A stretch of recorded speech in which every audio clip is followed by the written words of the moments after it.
Okay, this has been incredible.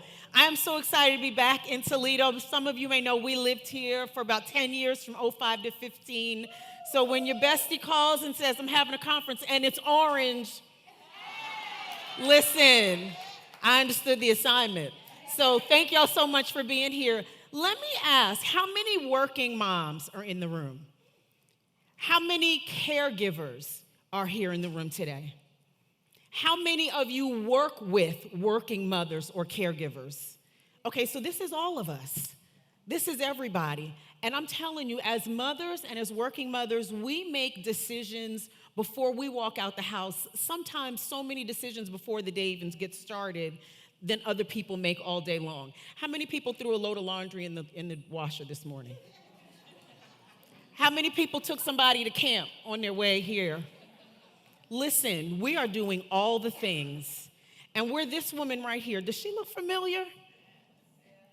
Like she is juggling it all. The house, the clock, which is the calendar and schedule for everybody, the phone, the baby, the job. But what's missing?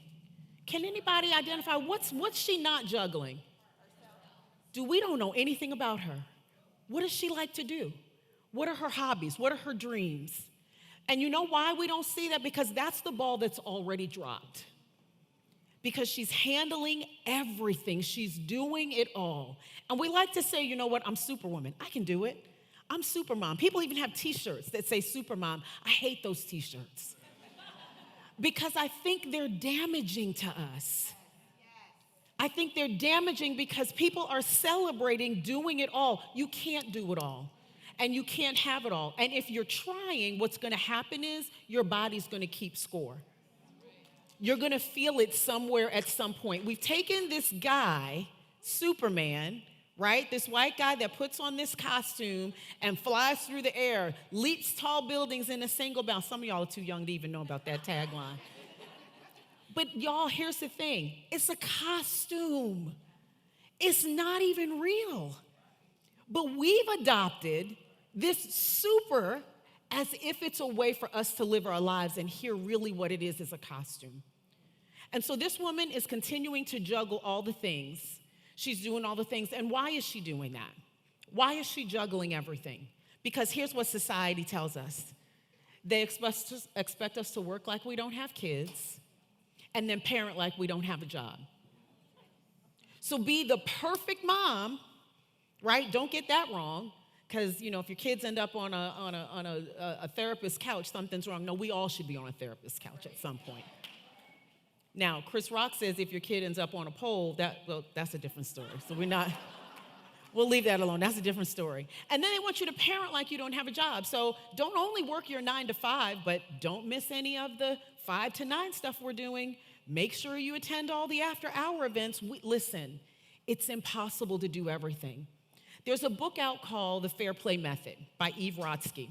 And Eve says that the reason this has been such a push for society is because we treat women's time like it's sand and men's time like it's diamonds. Right? We can do it all. We get 42 hours in a day, right? We get more than 24 hours in a day. No, we do not. And so it's really important, we've heard this theme all day long, that we begin to treat people how to treat us. That we begin to, listen, I think if COVID has done one thing where it's done many, working mothers are loud. We're loud now. Once upon a time, we'd show up, do what we needed to do, and leave. Nope, it's not working. Childcare, it's not working. So what are we going to do in the process? What do we do in the meantime? How do we dismantle what society is telling us we need to do? How do we figure out what work-life balance really is and what it really is not? Because we've been sold a bill of goods. Here's one of the myths of work-life balance. Achieving an equal balance between the demands of work and the demands of life. So you take your life like it's this pie, you cut all the pieces evenly, and then you just serve it up. Doesn't work like that. Nothing in life is 50-50. Who's married? Is marriage 50-50? Heck no. Nothing in life can be sliced down the middle that evenly. So, what's the reality then of work life balance? The reality is that balance is a condition in which different elements are in correct proportion to each other. That's not 50-50. We're talking some days it's gonna look like this, and some days it's gonna look like this. There are gonna be days where you've got stuff going on at work, where your team, you've got a project, you've got something going, and you are gonna have to show up and be there. And then there are moments where your kids are gonna need you. Your kid may be one of those kids that got the perfect attendance award. I hated that award. I just thought, who has perfect attendance? Who's at school every day and doesn't miss a day? Well, maybe it's one of y'all's kids, and y'all wanna be there for that.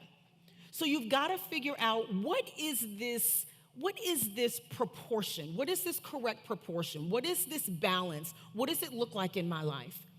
I worked with a mom once who had a bunch of dilemmas and things hit all at the same time one morning. It's about 6:45 in the morning. She wakes up with an excruciating toothache, so she has slept kind of off and on throughout the night. Her infant wakes up with a low-grade fever. Her teenager is looking at her and asking, "Why are you breathing like that, Mom?" Y'all, anybody got a teenager? Thoughts and prayers, thoughts and prayers, thoughts and prayers. And then to top it all off, she was gonna be expected to be on a Zoom call at 8:15. How was she expected to get all of that done and to show up for all of that, right? We've taken this word priority in the English language, right? Priority means the thing. But now we've told ourselves, well, I have a list of 10 priorities today. Everything can't be a priority because then nothing is a priority. So what is the priority? How do you set the thing? This mom was fortunate that she had a boss, she had a supervisor who trusted her and trusted her to know that she knew how to set the priority. That meeting went off without a hitch, without her, because her team was prepared. That teenager got on the bus and went to school. She popped some Tylenol in that baby's mouth and she went to a dentist, because if you've ever had a toothache, you know that that quickly becomes the priority for the day. So how are you setting up your own life? How have you structured your personal life and your work life to be able to set balance and to be able to create this healthy tension between productivity and rest? Because both are needed, but if we get off kilter on either one of them, everything else suffers. Here's another myth about what work-life balance is not. Many people will say, well, just work fewer hours. Just call in sick today. Take some time off, go on vacation. I did that last week and I feel better, right? What works for one person doesn't work for everybody. And you should be doing all of those things. But here's where I'm concerned. If I'm gonna be generous, say you get 4 weeks of vacation a year. What are you doing with the other 48 weeks? That's where the balance has to be created.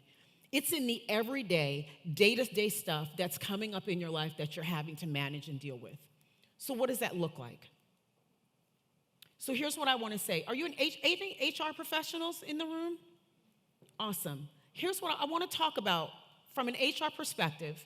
Supervisors, managers, what can you do in your attempt to create a culture of care in your workplace for parents and caregivers? How do we maintain flexible work arrangements where possible? We know it can be done. How many years did we live doing it? We know this is possible. So this whole idea of return to work, right? Even that phrase is insulting. What do you think we've been doing? Like, what do you mean return to work? Like, that's offensive to me. So how can you be an ally, even if you're not a parent at this moment? How can you be an ally and fight for and speak up for flexible work arrangements? And let me just speak to those that are not yet parents. There were some, I was working with a mom, and this story will make sense as I get to the end of it, who had made a decision she did not want to be a parent, which was fine. That was her decision. I don't want to be a parent. So some of this did not really land for her. However, a tragedy happened in their family. Her sister was killed. She was now the mother of 3 girls. Was not her plan. We don't know, once we leave this conference, what life has for us on the other side of those doors. We don't know. And so if this is not hitting or landing for you right now at the moment, just trust and believe you don't know what's ahead, and you can always be an ally for the person that this is gonna make a difference in their life for. So how can we continue to fight for flexible work arrangements where appropriate? What is the workplace culture in your organization or company? Is it a culture of care? Because if it is not, and if the expectation is people just show up and do their job no matter what, that's not any longer realistic. That's not the world that we live in. I cannot leave my parenting hat at the door when I walk in. Because from that other picture, if somebody gets sick at school, guess whose phone's gonna ring? If something happens to my aging mother, guess who's her point of contact? So it's outdated to assume that employees are gonna be able to show up, set all of that aside, and simply give themselves to what you expect or need or want from them. Family friendly. Everybody likes to say they're family friendly. I was working with an organization, an IT company, and they were like, oh, we're very family friendly. I was like, oh, that's great. Can you tell me what that means? Well, so I have this picture of my kid. No, dude, no. That's not, no. So what are your policies? There's a study that says 75% of employees don't even know what all of their benefits and EAPs are. You may not even know all of what is available to you. So when someone says that they're pregnant at work, if you're an HR professional, can you just kind of send them an email and just let them know and say, you know what, just as a reminder, congratulations, here's all the stuff that's available to you, in case you forgot. During Mental Health Awareness Month, can you send out an email and let folks know, just as a reminder, you know, this is everything that we offer for mental health awareness and your health. Think about ways to connect with the needs of the people that show up every day to do what's necessary. And health and wellness. For working parents, have you thought about the idea of a parents and caregivers resource group? Organizations big and small are doing this all over the country. What would it look like to have a group, a small group of folks in your organization that are parents and that are caregivers and that are struggling? And they need community right where they work. They need to know they're not alone. They need to know that their kid saying, I hate you, does not make them a bad parent, but that it is a common occurrence among a lot of us. How would it look to have a parents and caregivers employee resource group where you make available to them webinars, conversations around tackling imposter syndrome at work and at home? How many of us struggle with, I'm not good at parenting, I'm not great at my job right now, I don't know what I'm doing? What would it look like to provide support around people in that way? And then working moms.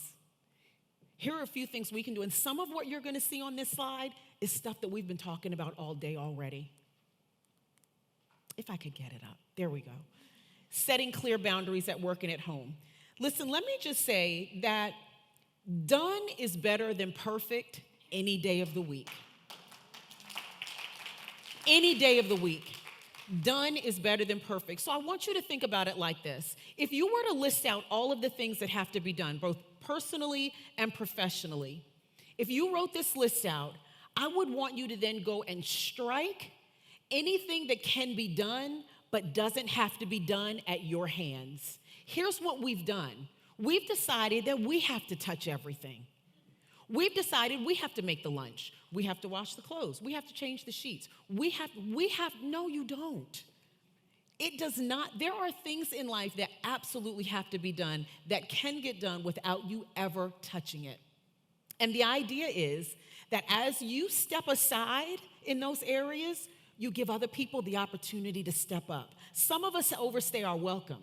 Oh, I'll serve another term. No, girl, go sit down somewhere. Let somebody else serve. Nobody asked you to serve another term. Go. Create the space in the room for somebody else to be able to rise up. Be intentional around your self-care. And we're not talking about like pedicures and manicures. Like that's at this stage, that's just like maintenance. Like I can't be out here looking crazy and my hair not done. Like, because that's all y'all would see. Be like, oh, that was good, but oh, did you see her hair? Right, so we've got to separate what maintenance is from deep self-care. What does that look like? Well, one way that looks like on everybody's calendar, mommy is not available on Saturday mornings until 11:30. Why? Because y'all will be fine. You're going to have to figure out how you build this into your life and the life of your family so that it is something that is understood and respected. I had one mom that I was working with that Sunday afternoons, she was not available. So when they left church, she drove separately. She went one way, and the family went the other way. We make this too hard, right? Because then we're thinking, well, I may miss a soccer game. How many soccer games are there? Like, my son was a wrestler. Like, I just thought, Lord, I just want to pluck my eyes out right now. Like, how many of these things are there? And are you willing from now until they're 18 to say, oh, I'll do that once they're this, or I'll do that once they get to high school, or I'll wait till they're in college. We don't know what life has for us on the other side of this door, let alone 2, 3, 4, 5 years from now. So finding a way to build this into your life and into the life of your family matters. Have a system or a plan. Have a structure around what this looks like. Put things in place in your home where people know that there are certain responsibilities that just belong to them. I'm sorry, I went too fast. Oh, can I go back? One more? Thank you. Use the word no more often. And here's what this looks like, right? So I had someone call me once, Miss Porter, do you think that you could cheer up the spring party this year? It was so good last year. I'm sorry, take the I'm sorry out. I don't think I can help with that this year, but I know it's going to be amazing. And then just let that awkward silence sit for a minute. Because many times we feel like, well, if I say no, it won't get done. This woman came back on the phone to me and said, oh, we'll just keep going down the list. I'm like, there's a list? Y'all just call, like, I'm thinking I'm the chosen one to do something. Y'all are not the chosen ones. There's a list. And when you say no, they are calling someone else. So stop with this whole thing, well, I have to do it. No, you really don't. Prioritize your time, prioritize yourself, and stop apologizing. We were talking about this at my table 8. Hey, table 8. We were talking about how we offer way more information than people want. I'm sorry I can't do it, but my dog, Oliver, ran away, and my sister broke her foot, and then I have to nobody even cares about all that. No one even cares. And the culprits of this that will really do this to us and try to leave their problem at our feet are kids. You may hear something like this, Mom, my science project is due in 2 days. And there's some moms that are like, oh my gosh, we have a project. No, we do not have a project. We definitely do. You have a project. And instead of jumping in to save the day, right, Johnny on the spot, okay, I'll run out and here's a great question to ask. What's your plan? Whenever people bring you their problem, make it a practice to just give it back. Just give it back with a question. What's your plan? Seems like you waited till the last minute. What you thinking? Well, I don't know. Well, you might want to call Johnny down the street and see if he has some leftover glue sticks or something. Take the time instead of being Johnny on the spot and solving everybody's problems. Give them their problem back and watch them rise to the occasion. I would love for y'all to take a screenshot of this image because these are the statistics. This is what's going to make a difference for your organization and for folks that are willing to listen. This was a study done by Best Workplaces. The benefits of supporting working parents. This was done in 2022. According to, y'all know the Best Workplaces studies that are always done. According to parents at Best Workplaces, when working parents are free from burnout, they are, I'm out of time. Okay, I'm sorry, I'm gonna finish up. 35 times more likely to recommend their employer, 12 times more likely to quickly adapt to change, 20 times more likely intending to stay, and 10 times more likely to give extra. There was an HR study that said three of the top concerns of HR professionals: people don't want to give extra, people aren't loyal. Listen, this younger generation, they ain't loyal. They will quit and be like, deuces. And they may quit on the telephone. They may not even come in to quit. I got people in my family. I'm not going to tell on people. I'm not going to tell. And also one of the HR concerns where people will not adapt to change. I'm giving y'all a cheat sheet. If you're willing to show up for the working parents in your organization, they will show up for you big. And where we love I'm Every Woman and we love to dance to Shaka Khan, let's not make that our life's mantra. You do not have to be every woman to every person that shows up. You do not. So if you go to the website, if you use that QR code, that'll take you to the website. There are some free parenting resources. If you're an organization and this whole idea about a parent, caregiver, employee resource group is interesting to you, fill out the contact form and let's have a conversation. But I think it's time for us to show up for working parents that continue to show up for us day after day after day. Thank you so much. I'm every woman. It's all in me. I can read your thoughts right now. Everyone from A to Z.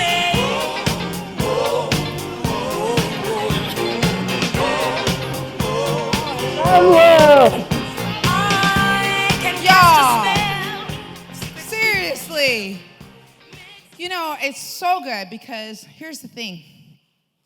I didn't understand any of this before I had children. I said, I got that covered. I'm going to work from home and my baby's going to be right here when I negotiate my contracts. What was I thinking? Oh my God. So I hope that you hit this. And also too, I did not get it until my mom went to the Cleveland Clinic and I was trying to, if I had this full-time job, how would I have done what I did for my mom? So thank you for this. It's life-changing. Did y'all feel that? Let's take a moment, write down some of these things on page 6. And if you could, just take a moment and just jot some things down and let's just start our table talk, okay? And number 3, when you look at question number 3, I want you to think about, it's really a yes-no question the way it's written, but I want you to really discuss what would it look like to have an employee resource group that supported me as a parent or a caregiver? What would that look like? What would I need? How would that be a blessing or support me in what I'm doing? Thank you. Awesome. Let's do it.